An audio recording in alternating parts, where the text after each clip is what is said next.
Yes, I take this opportunity to welcome each and everyone. Please, if you are new to my YouTube channel, mind to tap the subscribe button and the notification bell such that every time we upload our content and our videos, you are the first person to watch. Remember, our YouTube channel, we only focus on those people that are having limited land, but they do want to fulfill their passion of keeping goats, of keeping other animals, of poultry. You understand? So please, that's why I urge you to tap the subscribe button and always to get our content in time, you tap on the notification bell to always get notified when we upload our videos. Remember, we upload every day to ensure that you people, we keep feeding you information, and we see that we can develop together. Today I want to see that I talk about feeding of goats. I have got a lot of questions asking me, Kim D, how can we feed our goats? How do you feed your own goats? Now this is how I feed my own goats. But before I go to that, I would like to tell you that there are many ways of how you can feed your goats. When we come to zero grazing, let me first tackle the zero grazing part. The zero grazing part, many people actually don't know what zero grazing means. Zero grazing means that you get your animal and you confine it in a specific place, and you bring each and everything that it needs there. You understand? The food, yeah, you make sure that you clean its environment, but it does not go outside to look for food. Then, if at all you are on that system, then you have to be very careful, and you have to monitor how your goats are performing. If at all you don't do that, I'm assuring you that you may find that your goats are not doing well because of what you're feeding your goats. Some people here feed their goats with banana peelings. Those banana peelings, many people feed it, they feed them to those animals, but if at all you can look at the value of the banana peelings is more or less than a person who's feeding his or her animals on silage, on hay, on forage, and other categories of feeds that you can feed your animals. First and foremost, you can feed your animals on hay. Hay, and these are semi-dried pastures. You cut your pasture, as I will be showing you in the video. You cut, you dry it, semi-drying it, then you keep it. You understand? Then another category, you can feed your animals on silage. Silage is where you cut for example, you can cut the sugar napier. You understand? You get a chopper, you chop it very well. After that, you store it with the molasses and whatever to ensure that it does not get in contact with air, because when it gets in contact with air and get moisture, then your silage will get spoiled. Another thing, you can feed your animals on forage. On forage, you just go and cut and you bring it to your animals. Now, many people make these mistakes. They go to the field in the evening, in the morning hours. They cut the fresh sugar napier and other grasses and they bring to their animals. I'm telling you this, if at all you want your animals to get value in the forage that you are going to feed them, always cut what they are going to eat in the morning or in the evening hours. Why? During the night, those forage or those grasses, they utilize all the nutrients that have been collected during the day, and they work on themselves at night. So when you cut it in the morning, that means that the nutrients, all the nutrients that were captured during the day were used up at night. So now you're just feeding your animals on less valued food. What I recommend you to do, you just go, you cut, you get me? You cut during the evening hours. If at all it means to store, say that you remove that water and whatever, and you feed your animals during morning hours or in the evening. That one I don't have any problem with it. But you people, you have a problem of going during the morning hours, you cut that those forage and other people that are making the hay and silage, that is wrong.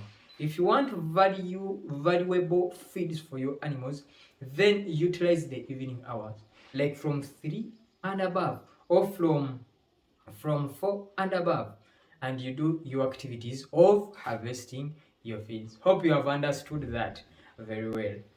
Now those are the categories I wanted to share with you: the hay part, the silage, and the forage. Now, many people may say, what are the plants or the pastures that make silage? Any pasture can be made into silage. I repeat it, any pasture that is eaten by a goat or a cow can be made silage out of from it. But we have the common and the most valuable plants that are good in silage making. You can talk of the maize, you can talk of the super napier, you can talk of the sugar grass and other things. Those are very good in terms of making silage, palatable. You see, they are very easy to be chewed, to be digested very well. So I recommend that in terms of making silage for your animals. If at all we can go to the hay side, we also have pasture that have proved to be good in terms of that category of hay, and many livestock farmers are looking on it. That is the Chloris Guyana, the alfalfa can also be good, and other, because there are many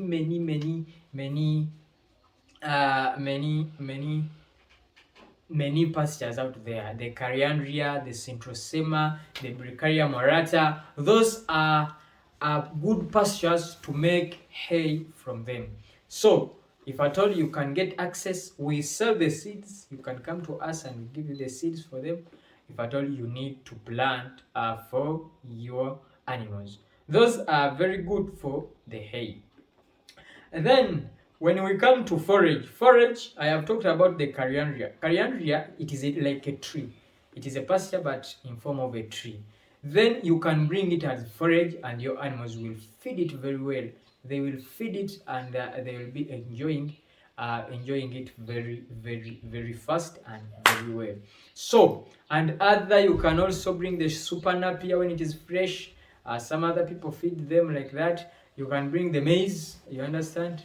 But the maize, why I don't recommend it to feed your animals as the forage, because they don't consume the stem part, and eventually you will end up destroying that the stem part, and if at all you have made the silage, then it could be consumed by your animals.